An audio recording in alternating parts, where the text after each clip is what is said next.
मेरा नाम मनोज कुमार। साथियों, अभी आप आज जो है कटरा में जो है वोटिंग उपचुनाव की चल रही है और वहां पर जो है समाजवादी पार्टी के प्रत्याशी डॉक्टर भरत पटेल जी मेरे साथ है और एक वीडियो इनका वायरल हो रहा है। क्या है क्या मामला है वो सब जानेंगे इनसे। सर जी सर, क्या ठीक है। कैसा क्या माहौल चल रहा है वोटिंग का? भी वोटिंग का तो जो चुनाव हो चुका है, वोटिंग हो चुकी, 5-7 मिनट रह गए हैं। मैं समाजवादी पार्टी का प्रत्याशी हूँ। मैं बूथ चेक करने के लिए जब निकलता हूँ तो ऐसे हर बूथ पर मैं जा रहा था। एक बूथ की शिकायत आई कि उस बूथ पे फर्जी वोटिंग कराई जा रही है। कौन सा बूथ है? आर कन्या इंटर कॉलेज का है वो बूथ। उसके बराबर में ही एक मैरिज लॉन है, उसमें 500-600 लोग जो विभिन्न गांवों से लाए गए थे। 500-600 लोग? हाँ, कम से कम 500-600 लोग थे। ये शिकायत मिली थी कि पूरा कॉरिडोर बना दिया गया है, जो ओरिजिनल वोटर है वो जा रहा है, उसको वापस कर दिया जा रहा है और वहां से निकलकर बाकायदा एक बैरिकेडिंग कर दी गई थी कि वहां से आदमी आईडी लेके आ रहा है। कोई उससे कोई सवाल नहीं। अगर उस मैरिज लॉन से कोई कह रहे हैं कि मैरिज लॉन से जो लोग जा रहे थे उनसे कोई पूछताछ नहीं करता, कोई आईडी नहीं चेक किया, कोई आईडी चेक नहीं, आराम से वोट करके निकल रहे। जब मैं पहुंचा तो मौके पे एक व्यक्ति आईडी अपनी मिलवा रहा था, तो मैंने जायज बात कहा वहां पे, मैंने कहा इसकी आईडी मैच नहीं कर रही है, कोई बात नहीं, सही आईडी लेके आ जाओ। इसी बीच में बहुत वो कि आप डिस्टर्ब, मैंने कहा क्या डिस्टर्ब कर रहे हैं? अगर मैं बूथ चेक करने आया हूँ, ये मेरा राइट है, मैं चुनाव लड़ रहा हूँ, मैं बूथ के अंदर जाकर क्या हो रहा है सब कुछ चेक कर सकता हूँ। मुझे गेट पे ही रोक लिया गया कि नहीं सब कुछ सही चल रहा है, अंदर जाने नहीं दिया गया। अंदर जाने का सवाल ही नहीं, वो तो गेट पे आप देखिए 30-35 पुलिस वाले हैं।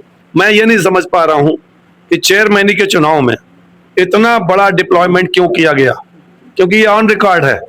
अगर चुनाव आयोग इस बात की जांच करे कि जब से ये चुनाव हुए हैं उस समय किसी भी चेयरमैनी के चुनाव में डिप्लॉयमेंट कितना था और आज इस उपचुनाव में इतना बड़ा डिप्लॉयमेंट क्यों किया गया फोर्स का, ये भी एक जांच का विषय होना चाहिए। रात से लगातार तमाम क्षेत्र के लोग आते जाते रहे, बसों द्वारा, गाड़ियों द्वारा, ये सब चलता रहा। एक बूथ चेक करने के नाम पे मैं बूथ चेक कर रहा हूं। इस बीच में अगर मेरा राइट है बूथ चेक करना, तो किसी भी प्रत्याशी को इसमें इंटरफेरेंस करने की क्या जरूरत थी? भारतीय जनता पार्टी के प्रत्याशी बूथ चेक करने आया हूं, आपका क्या मतलब है इंटरफेरेंस करने का? तो चूंकि जो कहते ना चोर की दाढ़ी में तिनका वाली बात, तो खैर फिर प्रशासन आ गया, उन्होंने बीच बचाव कर दिया, मैं वहां से चला आया। लेकिन ये जरूर है, बड़े अंततः आपको अंदर नहीं जाने दिया गया? नहीं, अंदर तो मतलब ही नहीं है। बड़े स्तर पर धांधली की गई। एक दिन पहले तक कट्टों में भर भर के शराब की बोतलें घर घर पहुंचाई जा रही, पैसा बांटा जा रहा, तमाम शिकायतें करी, लेकिन कोई रिस्पांस नहीं। इतना सब कुछ करने के बावजूद भी जहां चुनाव हो रहा हो उस रेडियस में इतने सारे लोग क्या कर रहे थे? बहुत सारे सवाल हैं। मैंने चुनाव आयोग से अपील भी की है, एक माननीय प्रदेश अध्यक्ष के द्वारा चुनाव आयोग को लिखा भी गया है कि एक कटरा सा छोटा सा उपचुनाव, उसमें ये सब क्यों हो रहा है? आपको क्या लगता है सर, इस पे कुछ कार्रवाई होगी? जिस तरीके से हिंदुस्तान इस समय चल रहा है, लोकतंत्र का गला घोटा जा रहा है। एक उदाहरण नहीं, हजारों उदाहरण हैं, बहुत सारे ऐसे उदाहरण हैं। सब कुछ सिद्ध होने के बावजूद भी मानने को तैयार नहीं होते कि हम कुछ चीटिंग कर रहे थे, हम कुछ गड़बड़ कर रहे थे। वो दबंगई से कहते हैं सब कुछ सही चल रहा है, सब कुछ सही हो रहा है, ये हो रहा है, वो हो रहा है। अब जब शासन प्रशासन सब उनका, तो मैं जो कर सकता था, मुझे पता है कि हक कभी मांगने से नहीं मिलता, हक को छीनना पड़ता है।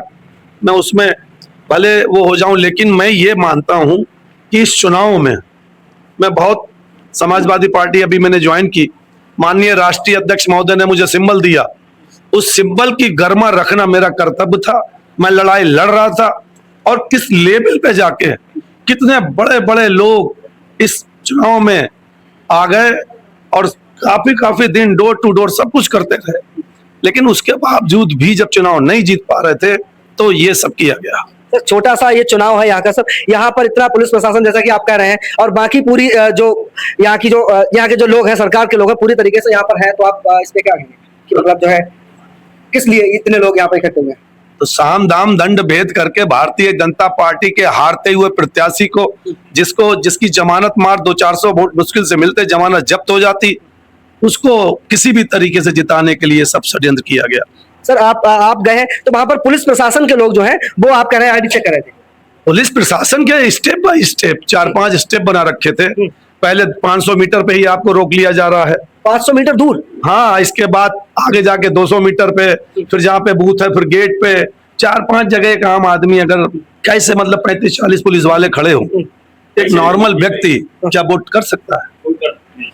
आप कह रहे हैं कि स्टेप बाय स्टेप जैसे काउंटर तरीके से बना करके लोग बैठे हुए थे और वो लोग वहां से जो वोटिंग के लिए जाते थे उनकी आईडी चेक कर रहे थे, कुछ ना कुछ कमी निकाल के वापस कर देते थे। हाँ बिल्कुल। अगर और उनके जो लोग आप कह रहे हैं लाइन में बैठे हुए थे वो लोग जाते थे, उनकी कोई चेकिंग नहीं होती थी। किसी की कोई चेकिंग नहीं, लेकिन जो ओरिजिनल वोटर है उसमें तमाम तरीके की कमियां निकाल के सुबह 7 बजे से स्टार्ट हो गया था वापस करना। सुबह से ही, शुरुआत से ही ऐसा माहौल जो है शुरू से कर गया, प्रारंभ से। इधर हमारे साथ है यहाँ पूर्व एमएलसी जी अमित यादव रिंकू जी, इनसे बात करेंगे। जी सर बताएं। सर बता रहे हैं इसका क्या कहेगा चुनाव, कोई चुनाव हुआ ही नहीं यहाँ पर। यहाँ पर निर्वाचित का हुआ, यहाँ तो सेलेक्ट करा गया है, सिलेक्ट किया गया, धांधली की जा रही है यहाँ पर खुलेआम। इसमें कोई कहने की बात है? आप तो खुद घूम रहे होंगे, देख रहे होंगे। जी मैं गया था, मैंने भी कई जो है बूथों पर रिपोर्टिंग की है, मैंने लोगों से जानने की कोशिश की है, तो मैं भी वहां पे गया, मैंने देखा। क्योंकि मैं तो यहाँ का वोटर नहीं हूँ, आप श्री अंजेश कुमार जी बैठे हुए, आप इनसे भी पूछ सकते हैं कि कहीं पर भी कोई वोटिंग नहीं, सब बाहर के लोगों ने आकर के वोट डाला। आप समाजवादी पार्टी से पूर्व एमएलसी हैं सर, आप नेता हैं, बड़े नेता हैं यहाँ के समाजवादी पार्टी के, तो सर आप इसको कैसे देखते हैं और क्या आपने मांग की है, उसको क्या कार्रवाई के लिए आपने क्या हम लोगों ने इलेक्शन कमीशन में दिया, हमारे प्रदेश अध्यक्ष जी ने शिकायत करी है, माननीय राष्ट्रीय अध्यक्ष जी ने इसका संज्ञान लिया है। हम देखते हैं चुनाव आयोग क्या कार्रवाई करता है। आपको क्या लगता है सर, कितनी क्या कार्रवाई हो सकती है आपको क्या? नहीं, अब ये चुनाव आयोग के ऊपर है, मैं कैसे बता सकता हूँ। देखता हूँ चुनाव आयोग क्या करता है। इधर और लोग हैं, इनसे बात। जी यहाँ के जी वोटर हैं, तो सर आप मैं सुबह 6 बजे से यहाँ आ गया। 16 बूथों को मैंने भ्रमण किया मोटरसाइकिल से, और 16 बूथों पे 100-200 आदमी बराबर गांव से बुला लिए गए थे। दूसरे गांव से बाहर के कटरा के बाहर गेस्ट हाउस में, कोल्ड स्टोर में रखे गए थे। वहाँ सांसद जी के और सबने मिलके एक षड्यंत्र रख के 100-200 आदमी हर बूथ पे फर्जी मतदान हो रहा था। आप कह रहे हैं कि लोगों को काउंट करके पर्टिकुलर, ठीक है, उनको बढ़ा के और अलग अलग बूथों पर भेजा जा रहा है। हाँ, अलग बाहर से लोगों को लगा। हाँ, बाहर सब फर्जी, और शासन प्रशासन पूरी तरह से मौन था और सब फर्जी मतदान कराता है। अच्छा, पुलिस वालों को क्या लगता है आरडी चेक करने की क्या जरूरत? ये बाद में करीब 9 बजे के बाद सब फर्जी वोट इस तरफ पड़े। हाँ हाँ, ओरिजिनल वोट नहीं, और जो भी जाते थे वो वोट आरडी देख के भगा दिया जाता था। भगा दिया जाता था, उन लोगों को कोई चेकिंग नहीं होती? नहीं, कोई नहीं।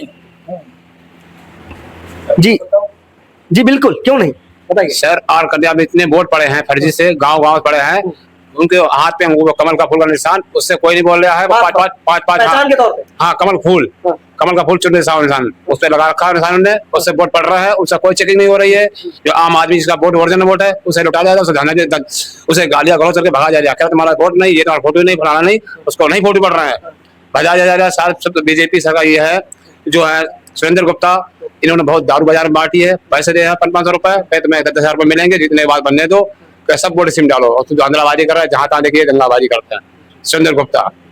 आपने देखा है किसी के हाथ में कमल का फूल बना हुआ? सर देखा हो ना, भैया बना हुआ निश्चित चाय बना के आके बाद में भाग धो दिया आकर, इससे पुलिस जाना पाए क्या हो रहा है यहाँ पर। एक आदमी किसे दिखाते हैं फूल, किसे दिखाते हैं? जहाँ वोटिंग पड़ रहे हैं कारकन्या के अंदर, वहां पे जहाँ बदल रहा है वहां पे डालना है। आप कह रहे जो लोग आईडी कार्ड चेक करते हैं उनको ऐसे दिखा देते हैं, तभी उन्हें चेक नहीं करते। उन्हें आप जाइए डालो, चच्चर वोट पड़ रहा है, खूब जगह पड़ रहा है। 4 बजे से 4 बजे पड़ रहा है, 2 बजे से पड़ रहा है वोट, फर्जी वोट बहुत पड़ा हुआ है, कम से कम 30% वोट पड़ा हुआ है फर्जी वोट। सब गाँव से बुलाए गए हैं, ट्राली से बुलाए गए, और यहाँ आराम कपड़े चेंज करवा के अंगोछा बंधा के सबको वोट पड़ रहा है घटा को।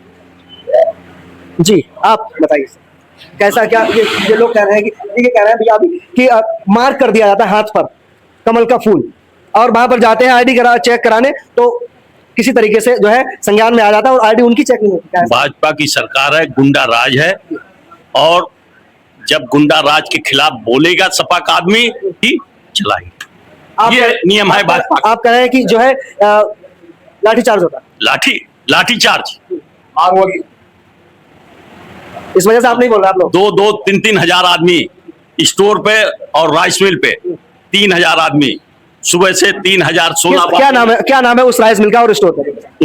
उसका हरनाम दास हरनाम दास शादी घर शादी घर और कोल्ड स्टोरेज सांसद जी का, यहाँ के जो वर्तमान सांसद है उनका कोल्ड स्टोर।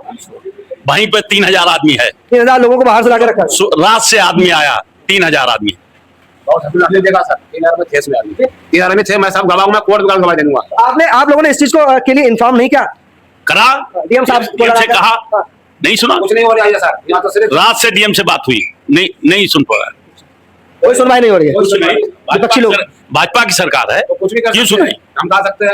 आप कह रहे हैं कि समाजवादी पार्टी के जो लोग हैं उनका जो है उनकी कोई सुनवाई नहीं हो रही है। लोकतंत्र का गला घोटा जाता है, लोकतंत्र का गला घोटा जा रहा है, डिक्टेटरशिप चल रही है। जो ओरिजिनल वोट उनको भगा दिया जाता है। मेरी बेटी गई, उसको वोट नहीं डालने दिया, उनसे कहा तुम्हारा फेस नहीं मिल रहा है। आधार कार्ड जब पहले बना हुआ है उसका फेस तो चेंज होना है, मगर उनको भगा दिया गया कि जा तुम्हारा फेस नहीं मिला, आप वोट नहीं डाल सकती हो। इसी तरीके से फर्जी मतदान हुआ है, समझे। और भाजपा की गुंडागर्दी जो है बहुत ज्यादा चरम सीमा पर है। और यहाँ जो वोट डाले गए हैं उपचुनाव में, वो समाजवादी पार्टी के लोगों को वोट डालने नहीं दिया गया। और भाजपा के जो गलत फर्जी वोट हैं वो डाले गए, उनको रोका नहीं गया। पुलिस प्रशासन सिपाही लोग हम पर्चियां देखते हैं, उनको राइट नहीं है। उनको क्या राइट है पर्ची देखने का? उनका काम है जगह उनको तो शांति व्यवस्था बनाए रखने का है, मगर उनको पर्ची चेक करने का या उनको हटाने का उनको राइट नहीं है। मगर ये सब हुआ है और हम ये मांग करते हैं निष्पक्ष जांच हो, इसके खिलाफ आप मैं नगरदक्ष पूर्व नगरदक्ष जमील अहमद समाजवादी पार्टी। आप लोग कह रहे हैं कि समाजवादी पार्टी के जो वोटर्स हैं वो जाते हैं तो उनकी आईडी को चेक किया जाता है, कई जगह पे चेक किया जाता है और उसके बाद प्रत्याशी उनको थाने पे डाल दिया गया है, उनको बूथों तक चेक नहीं करने दिया गया है। प्रत्याशी को बूथ तक जाने नहीं